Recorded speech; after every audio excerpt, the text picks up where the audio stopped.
Olá pessoal, eu sou o professor Luiz Roberto e vamos trabalhar as disciplinas de Geografia e Sociologia. E antes de iniciar as primeiras aulas do ano letivo de 2021, eu quero fazer algumas considerações. A primeira delas é sobre a disciplina eletiva que vocês terão que escolher, e eu estarei com uma delas, que é Lógica e Programação, onde vocês vão aprender o básico sobre programação de computadores, programação, fazer programas simples, escrever códigos, conhecer as linguagens de programação, e futuramente vocês poderão escolher estudar outra forma de programar, ou quem sabe até eu posso fazer uma nova disciplina com programação voltada para o web ou programação voltada para Android. Além disso, em parceria com a Universidade de Pernambuco, nós estamos aqui na Escola Henrique Dias, no EREM Henrique Dias, com o programa PIBID, que é um programa de auxílio aos alunos da graduação de licenciatura. Então, eles recebem esse auxílio e a intenção é ajudar os alunos do ensino fundamental e médio a estudar, ajudando o professor que eles escolherem. Então, na disciplina de Geografia, nós temos para cada grupo para cada turma, um grupo de alunos da Universidade de Pernambuco que vão atuar junto a mim, ajudando vocês a estudarem, ministrando novas técnicas de trabalho, dando aula em forma de jogo, em chats, e assim vocês vão ter uma oportunidade de aprender melhor com a geografia, com essa ajuda, com esse auxílio da Universidade de Pernambuco. Então agora vocês vão conhecer os estudantes da graduação que vão nos ajudar nessa jornada de 2021. Oi pessoal, nós somos alunos do curso de Licenciatura em Geografia da UPE. Meu nome é Ricardo, esse é João, esse é Jonathan.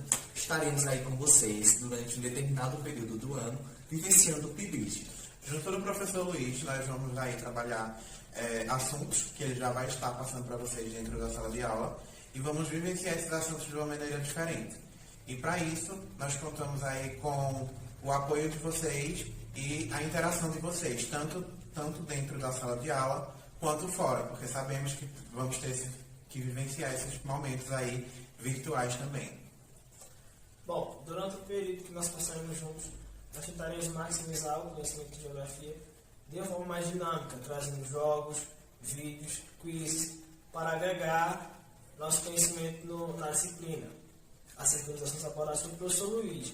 O professor disponibilizará nossos contatos e qualquer dúvida vocês podem nos enviar mensagens. Assim, acreditamos que será um momento gratificante e de grande aprendizado, tanto para a gente quanto para vocês. Qualquer dúvida que vocês tiverem, vocês podem perguntar a gente. Como o Jonathan falou, nossos contatos estarão disponíveis aí para vocês nos contatarem quando vocês estiverem precisando de alguma ajuda ou alguma dúvida. E é isso. Tchau. Olá, alunos do primeiro ano. Vamos iniciar nossas aulas de Geografia, iniciando com o Universo e o Sistema Solar. A primeira coisa que temos que saber é a origem da formação do universo, como foi que o universo se formou. Então existem várias teorias. A teoria mais aceita é a teoria do Big Bang, mas também existem outras teorias referente à mecânica quântica e várias outras, mas a mais aceita é a do Big Bang. Também tem a teoria estacionária, que afirma que as distâncias entre um astro e outro, as distâncias entre uma galáxia e outra são constantes. Então, por essa teoria, não há expansão do universo. O universo está estacionado, então ele sempre existiu.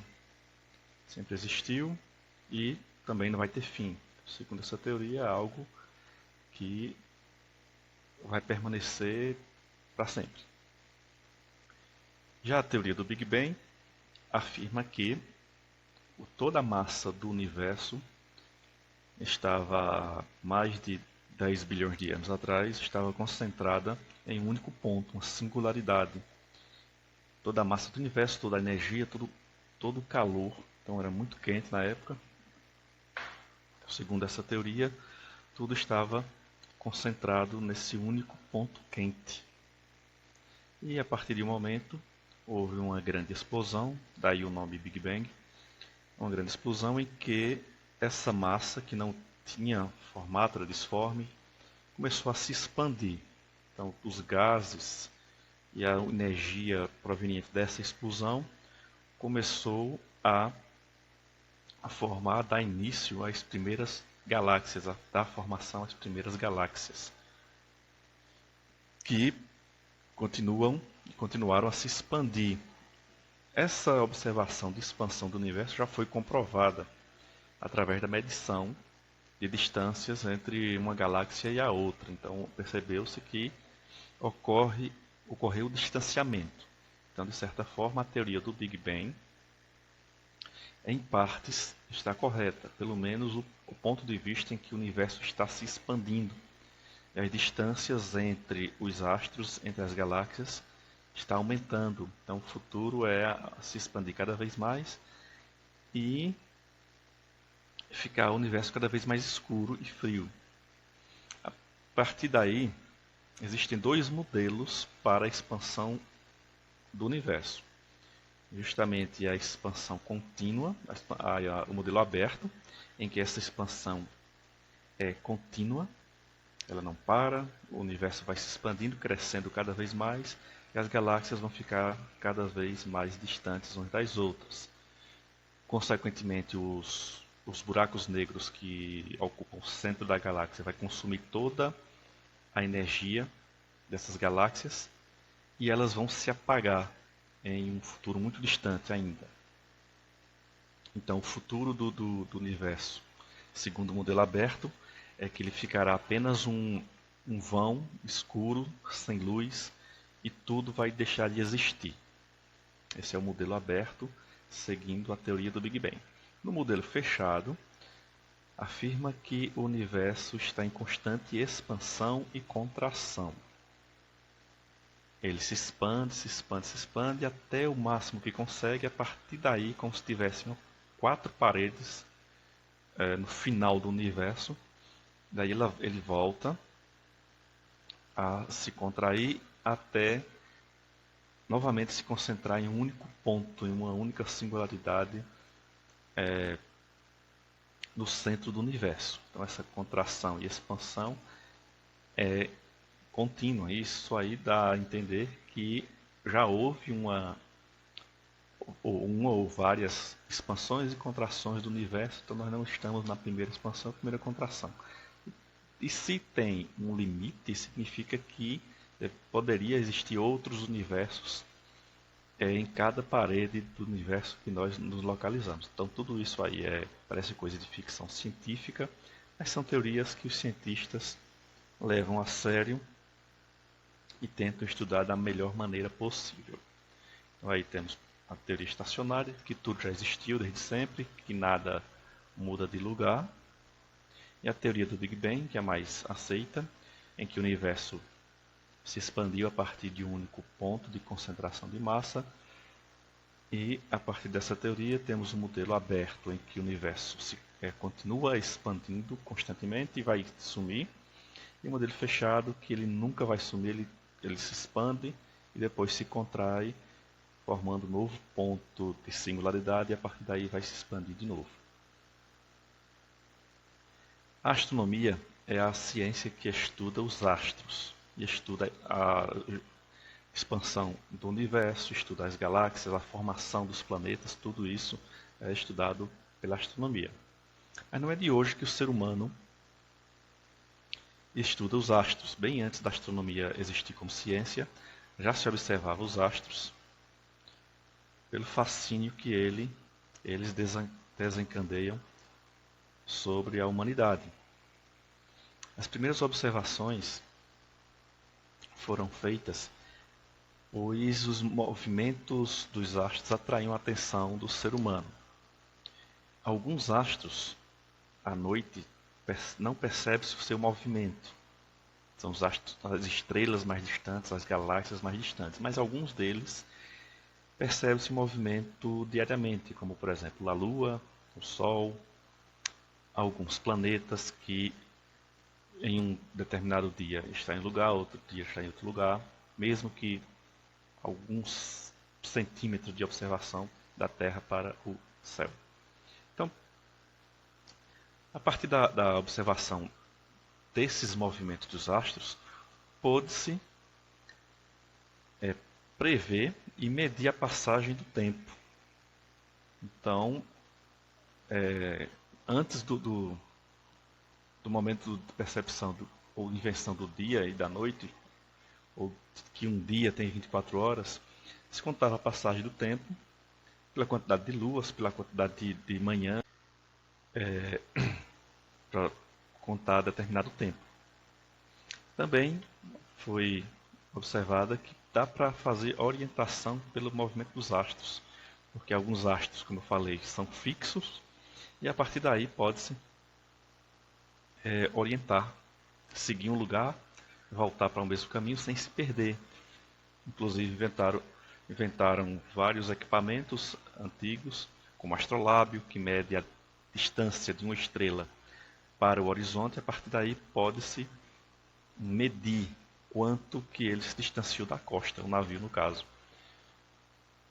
E medir as orientação pelo Sol, pela Lua. Além disso, fazer planejamento de viagens, como as viagens antigamente eram para buscar novas terras, tinha que fazer viagens mais longas, então tinha que ser feito um planejamento, quanto por dia o navio ou as pessoas teriam que andar para chegar a tal lugar. Então tinha que ser feito esse planejamento para não se perder, porque se perdesse no mar, por exemplo, provavelmente nunca mais encontraria o caminho de volta. Ao contrário de hoje, que nós temos o GPS que nos indica a exata localização que estamos em comparação a qualquer ponto na superfície terrestre. Mas antes dessas descobertas, desse desenvolvimento tecnológico, não existia, então tinha que se fazer o viajar de acordo com o que se tinha na época. Então o planejamento era feito com a observação dos astros. Na Grécia Antiga, onde os filósofos que observavam o céu, os filósofos gregos não estudavam apenas filosofia, não estudavam apenas o conhecimento teórico, eles também eram astrônomos, eles eram matemáticos, eles eram médicos também. Então, filosofia na Grécia Antiga era sinônimo de saber tudo, conhecer tudo. E eles faziam também observações astronômicas. Inicialmente as observações eram feitas a olho nu, visto que o telescópio só foi inventado bem depois.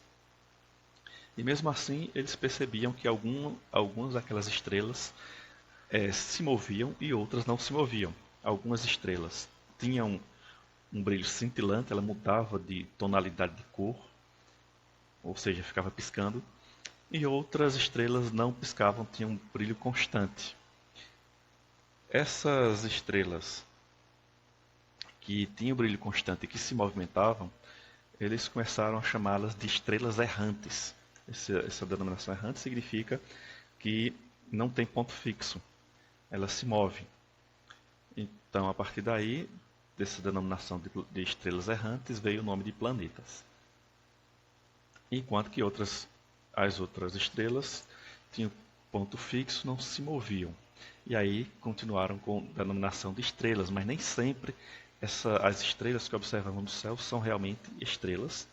Muitas delas são galáxias, que estão tão distantes que para a gente aqui só aparece um pontinho brilhante no céu. Existem vários modelos ao longo do tempo, na verdade, alguns modelos que foram desenvolvidos do universo e também do sistema solar. Mas nós vamos ver aqui dois desses modelos, que são os mais conhecidos, que foi o modelo geocêntrico e o modelo heliocêntrico, que antigamente eles achavam que o universo se resumia apenas ao sistema solar, que as estrelas estavam bem próximas do nosso sistema. Então ele não tinha a ideia ainda de um universo imenso com várias galáxias, vários sistemas planetários e vários outros planetas mais distantes. Então o primeiro modelo que foi desenvolvido foi o modelo geocêntrico, como mostra aqui nesse desenho, em que a Terra, que é exatamente o que significa geo, está no centro do universo. Então, todos os outros astros, a Lua, os planetas, o Sol e todas as outras estrelas estão orbitando a Terra ou girando em torno da Terra. Esse é o modelo geocêntrico que foi desenhado primeiramente por Aristóteles em 384 a 322 a.C., a vida de Aristóteles, mas foi percebido, ou seja, foi idealizado inicialmente por Ptolomeu. Não, na verdade, Aristóteles idealizou e Ptolomeu foi o primeiro a fazer o desenho do modelo geocêntrico.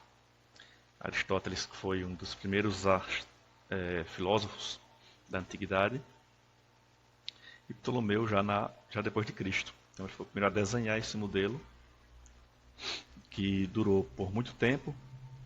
Durante a Idade Média, ele voltou a ser acreditado, principalmente pela imposição da Igreja Cristã da época, pois a Terra, como formada por Deus, seria o centro de tudo. Então todos os outros astros estavam girando em torno da Terra.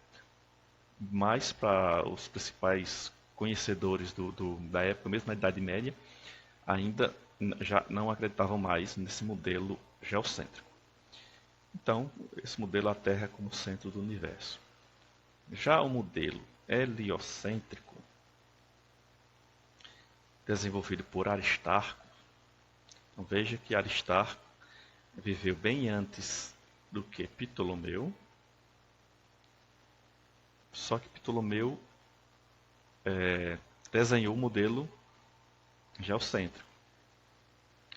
E Aristarco foi o que idealizou o modelo heliocêntrico, antes de Cristo, bem próximo à época que viveu Aristóteles. Só que isso aí eram teorias ainda, então eles idealizavam. Aristarco percebeu que o Sol que está no centro, que a Terra tem um movimento em torno do Sol.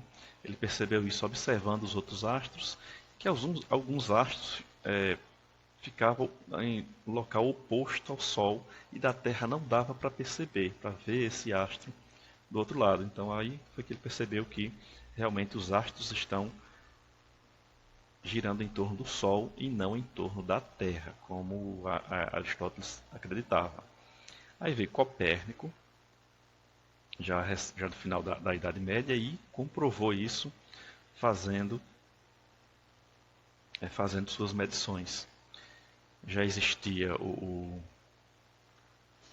telescópio, já existiam as lunetas, então ele, fazendo essas observações e medições, foi que ele comprovou cientificamente e descreveu todo o movimento dos astros em torno do Sol, até o ponto que podia se ver, que é justamente Saturno e algumas estrelas fixas que não se movem de lugar, né? Tem a sua posição fixa. Então o modelo heliocêntrico tem o Sol como centro do universo. Essa denominação hélio significa Sol em grego, né? Só que o Sol tem seu combustível o hidrogênio e não o hélio. E por que é que nós, sempre que nos referimos ao Sol, temos essa tradução para hélio em grego? Justamente devido à força da fusão nuclear que ocorre no interior do Sol, no núcleo do Sol. O hidrogênio é pressionado a uma temperatura de mais de 100 milhões de graus Celsius. A partir daí, o núcleo do hidrogênio se funde e forma o hélio. E esse hélio é exposto na coroa solar. Então a observação é que em torno do Sol existe gás hélio, por isso a denominação hélio para o Sol. Atualmente, o modelo do universo é que ele é um universo muito grande, teve sua expansão a partir do ponto em que concentrava toda a massa das galáxias, das estrelas, e a partir daí houve a expansão e formaram-se as galáxias, são bilhões de galáxias por todo o universo, e também bilhões de sistemas planetários em cada galáxia. Então veja, são bilhões de galáxias e bilhões de sistemas planetários em cada galáxia. Um sistema planetário é um sistema formado por um Sol ou uma estrela com os planetas orbitando essa estrela. Existem sistemas planetários com estrela binária, ou seja, os sistemas binários são formados por duas estrelas que estão uma girando sobre a outra. No final desse sistema planetário, há o colapso das estrelas, elas vão se chocarem e explodir, formando uma só. A liberação dessa energia vai destruir todos os planetas que estão na órbita dessas estrelas. Então é algo assim fascinante, muito estrondoso, os fenômenos astronômicos. As galáxias são conjunto de estrelas e planetas, ou seja, aglomerados de astros e poeira cósmica que se formaram ao longo de bilhões de anos. E no seu centro, no seu interior, existe um buraco negro que está sugando toda a matéria da galáxia. Ou seja, o fim da galáxia é ser consumida totalmente pelo buraco negro que ela mesma formou. As galáxias se formam a partir dos gases, dos restos do Big Bang, da poeira cósmica que existia lá no início da formação do universo. A nossa galáxia é chamada de Via Láctea. Tem essa denominação, os gregos deram esse nome de Via Láctea, pois à noite observou uma trilha, uma linha formada por várias estrelas. É uma parte da Via Láctea, é um braço da Via Láctea. Esse nome significa estrada de leite, por ser branca, então, formada por várias estrelas. À noite dava a impressão de ser bem esbranquecida, por isso o nome Via Láctea. É só que na época bem remota, as noites eram bem mais escuras, por isso que dava para perceber como a Via Láctea é propriamente dita. Hoje em dia não dá mais, porque as cidades cada vez mais urbanizadas, então a luminosidade artificial tira a visão noturna do céu. O nosso sistema planetário, formado pelo Sol e por todos os outros astros que estão orbitando o Sol, é o sistema solar, justamente porque é o Sol que está no centro do sistema planetário. Essa seria a ilustração da Via Láctea. Foi feito um modelo e percebeu-se que, como tem um braço que é possível ver no céu noturno, como a maioria das galáxias são em forma de disco giratório, percebeu-se e idealizou esse modelo da Via Láctea. Então aqui no centro temos o buraco negro que está sugando toda a massa da nossa galáxia. E aqui são os braços dela. Um modelo não é uma foto da Via Láctea. Mesmo porque para tirar uma foto da Via Láctea teria que lançar algum foguete para fora dela. Seria uma tarefa impossível, visto que a largura da Via Láctea tem 100 mil anos-luz. Então, de uma ponta para outra, são 100 mil anos-luz. Então, a Terra mais ou menos fica por aqui, segundo os astrônomos. Então, para sair daqui e da Terra e até o ponto mais distante possível da Via Láctea, ou seja, o ponto mais próximo da Terra, que se possa sair da Via Láctea, no mínimo gastaria aí uns 10 mil anos-luz. Isso aí é algo totalmente impossível de se fazer. Então a Via Láctea é algo que o ser humano nunca vai conseguir observar. Então, para tentar contornar isso, eles desenvolvem satélites que levam os telescópios, a partir daí eles observam outras galáxias para tentar desvendar o segredo da formação de nossa galáxia. Eu falei que toda a massa da galáxia vai ser consumida pelo buraco negro, mas nosso planeta está longe, vai demorar ainda um pouquinho. São bilhões e bilhões de anos ainda para que o buraco negro suga toda a matéria da galáxia. Aqui nós temos outro exemplo de galáxia, né? Essa é a galáxia borboleta, ou a nebulosa borboleta, que é uma galáxia ainda em formação. A gente observa que tudo isso aqui, seria as asas da borboleta, ainda são gases e poeira cósmica, e o centro da galáxia está atraindo toda a massa desses gases, e aqui vai começar a se formar. Esse processo de formação das galáxias, como eu falei, leva bilhões e bilhões de anos para ser concluído. Isso é uma galáxia esférica, apenas um aglomerado de astros e poeira. A nossa é em forma de disco, né? A maioria das galáxias são em forma de disco, mas existem essas galáxias em forma de esfera. Aqui o ponto é o ponto em que tem o buraco negro que atrai toda a massa dessa galáxia. E essa é uma galáxia disforme. Essas galáxias disformes geralmente não têm buraco negro no centro, pois não há um formato circular. As galáxias esféricas têm formato circular, as galáxias em espiral também têm, vejo que várias estão aqui próximas, mas as disformes não têm. Então, ela ainda está se juntando, são galáxias muito pequenas ou que não teve uma força gravitacional muito grande para juntar a sua massa em um único ponto e criar esse buraco negro que vai atrair toda a massa para o seu interior. O nosso sistema solar, que é formado pelo Sol, é o astro principal, 90% da massa de todo o sistema solar, 99% da massa de todo o sistema solar está no Sol. Então é o grande astro, a grande estrela do sistema.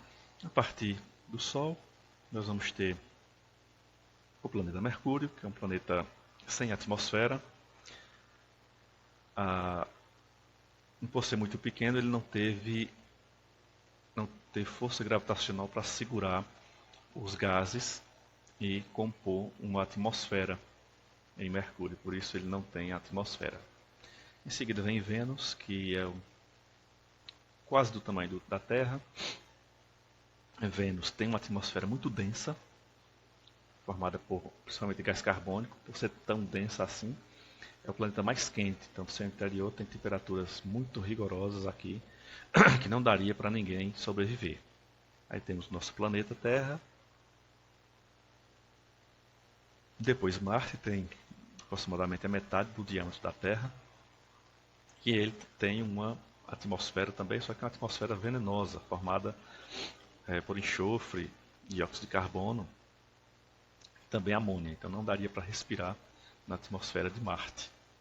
Depois de Marte, nós temos o cinturão de asteroides, que acredita-se ter sido um planeta que se espatifou, algum asteroide bateu nele, se destruiu, ou algum cometa, ou se chocou com outro planeta, e aí se despedaçou todinho e formou um cinturão de asteroides. Outros teorizam de que esse cinturão de asteroides seria os restos da formação dos planetas internos. Esses planetas internos são rochosos, têm sua composição basicamente formada por rocha, e seria os restos da formação dos planetas, esse cinturão de asteroides. Depois temos os gigantes gasosos, que são todos formados por gases de diversos tipos. O primeiro é o Júpiter, que é o maior de todos, tem uma atmosfera densa também, e que a sua superfície, apesar de ser gasosa, mas tem uma densidade líquida, a densidade de Júpiter é parecida com a densidade da água. Então, se por acaso alguém pudesse chegar lá, não poderia ficar em pé sobre a superfície, pois tudo teria uma densidade líquida. E mesmo assim a pressão atmosférica aqui é muito grande e não chegaria sequer a metade da atmosfera. Depois nós temos outro gigante gasoso, que é Saturno, que tem os anéis em seu entorno, chamados anéis de Saturno. Então afirma-se que esses anéis foram formados por mais um desastre, né? A destruição de um dos satélites naturais, que são as luas. Então, se despedaçou e formou aí os anéis. Depois temos Urano e Netuno por último. Urano é esse azul esverdeado e Urano é totalmente azul. Além dos planetas centrais ou internos, que são rochosos, e os gigantes gasosos, existem também os planetas anões, ou planetoides, que são tem Makemake, tem Ceres e tem Plutão, que são planetas anões que foram denominados há pouco tempo. Da Terra até Urano, todos os planetas têm satélites naturais, que são as luas que estão em órbita desses planetas. A Terra só tem um, Marte tem 2 e os gigantes gasosos tem muitos, tem 64, 32, dependendo de qual planeta for. Nós vamos estudar os planetas individualmente na próxima aula. Agora vocês vão fazer essa pequena atividade. Vocês vão anotar no caderno tanto o texto dos slides quanto a atividade. Escreva no caderno, responda no caderno. Aí vocês vão tirar uma foto da atividade feita e enviar para mim pela sala do Classroom, quando ela estiver aberta. Então, primeira questão, explique a formação do universo. Dentro das teorias que nós vimos, você vai explicar qual a teoria mais aceita e como é que o universo se formou. Qual a ideia que você tem da formação do universo? O segundo é, qual a importância das principais observações do espaço? Principais não, das primeiras observações do espaço. As primeiras observações do espaço lá nos primórdios da humanidade tiveram uma importância muito significativa para a nossa vida em relação ao passagem do tempo, em relação à orientação. Então, explique essa importância para o ser humano hoje das primeiras observações do espaço. A terceira, a partir de que as galáxias se formam? Então, as galáxias se formam a partir de quê? A partir de que material? Qual é a matéria primordial da formação das galáxias? E a quarto, por que sabemos que a Via Láctea tem um formato de espiral? Nós sabemos que à noite, em noite escura, dá para ver um braço da Via Láctea. Então, o que fez com que os astrônomos deduzissem que o formato da nossa Via Láctea é em espiral? Sabendo que para sair da Via Láctea deve-se passar pelo menos 10 mil anos para sair do ponto mais próximo da Via Láctea, então é impossível sair da galáxia atualmente. E o último, quais são os tipos de astros que formam o sistema solar? Além dos planetas, do Sol, que é uma estrela, quais são os outros astros que formam o sistema solar? Então é isso, boa sorte.